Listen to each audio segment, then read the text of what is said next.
तो दर्शक बंधु एबे एबे आसिला सबु चाषी भाई मानक पई गोटे बहुत बड़ खुशी खबर। चाषी ऋण छाड़ करने राज्य सरकार नेउछंदी पदक्षेप। कि नुआ वर्ष 2025 वर्ष रे जहाँकि चाषी मानक सरकार देउछंदी बड़ उपहार, जहाँकि मिलिबो बड़ खुशी खबर। जहाँकि चाषी भाई मानक तो ए नहीं जहाँ भी किसी इनफॉरमेशन आसी जहाँकि आरबीआई तरफ चाषी मानक प्रति मुझे आपण मानक ए वीडियो रे इनफॉरमेशन देदेवी।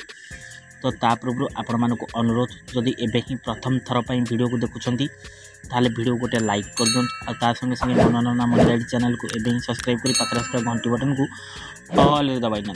हेलो फ्रेंड्स, नमस्कार, जय जगन्नाथ। मो मनुआ आपण मानक स्वागत करुच्ची आज आउ एक नुआ दमदार वीडियो रे। तो दर्शक बंधु आ वर्ष रे मालामाल हेबे चाषी। सबु चाषी भाई मानक मिलिबो एथरक बड़ खुशी खबर, जहाँकि नुआ वर्ष रे चाषी मानक पई खुशी खबर नहीं आसंती सरकार।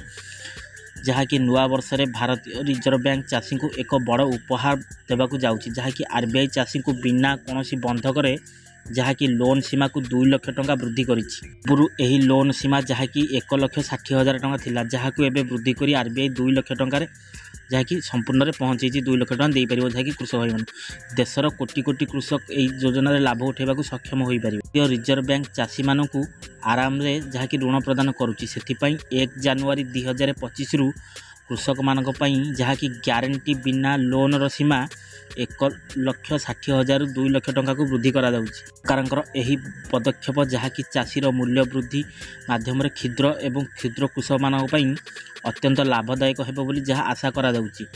2010 रे जहाँकि आरबीआई एही कृषि क्षेत्र को बिना कोनोसी ग्यारंटी 1 लाख टंका पर्यंत जहाँकि सीमा धार्य करथिला, जहाँ फल रे 2019 रे जहाँकि 1,60,000 टंका को वृद्धि करछि। वर्तमान एही आदेश समस्त देश रे बैंक को जहाँकि कृषि मानक पई सुरक्षा एवं मार्जन आवश्यकता छाड़ करने को एवं प्रत्येक लोन नहीं व्यक्ति 2 लाख टंका सहयोगी कार्यकलाप लोन छाड़ करने को कही। क्षुद्र और सीमांत चाषी बड़ आश्वस्ति देवाई भारतीय रिजर्व बैंक ऋण मुक्त व्यवस्था करथिला चलित मास 6 डिसेम्बर रे, जहाद्वारा एबे कोटी कोटी चाषी उपकृत हेबे बोली जहाँकि सहजरे खुशी रोचन। मुद्रानीति सीमित बा एमएसपी बैठक रे पूर्वतन आरबीआई गवर्नर शशिकांत दास नेतृत्व में यह निष्पत्ति नि जाइथिला, जहाँ आगामी नुआ वर्ष ठारू लागू हेबो बोली जहाँकि सूचना जना पड़ू। समग्र मुद्रास्फीति वृद्धि कारण जहाँकि कृषि ऋण सीमा 1,60,000 वृद्धि पाई एबे 2 लाख टंका पर्यंत होइछि। यह बिना ग्यारंटी लागू हेबो बोली जहाँ जना पड़ुछि।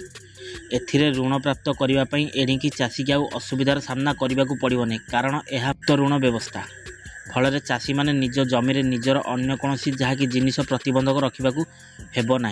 तो दर्शक बंधु आज वीडियोटी जहाँकि चाषी मानक 2 लाख पर्यंत जहाँकि कृषि ऋण उपर मिलूँ सब्सिडी वीडियो जब आप भल लगी एवं वीडियो गोटे लाइक कर दिंतु। आ संगे संगे मनोरंजन मोबाइल चैनल को एवं सब्सक्राइब कर पाखे आसपा घंटी बटन ऑल आने आप मतामत कौन मो कमेंट बॉक्स में मतामत।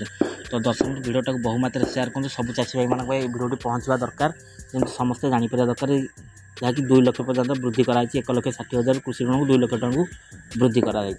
तो दर्शक आज वीडियोटा ये रखुच्छी, पुणी देखा नेक्स्ट एपिसोड पुणी एक नुआ सब मत विदाय दिंतु। रोची नमस्कार, टेक केयर, बाय बाय, जय जगन्नाथ।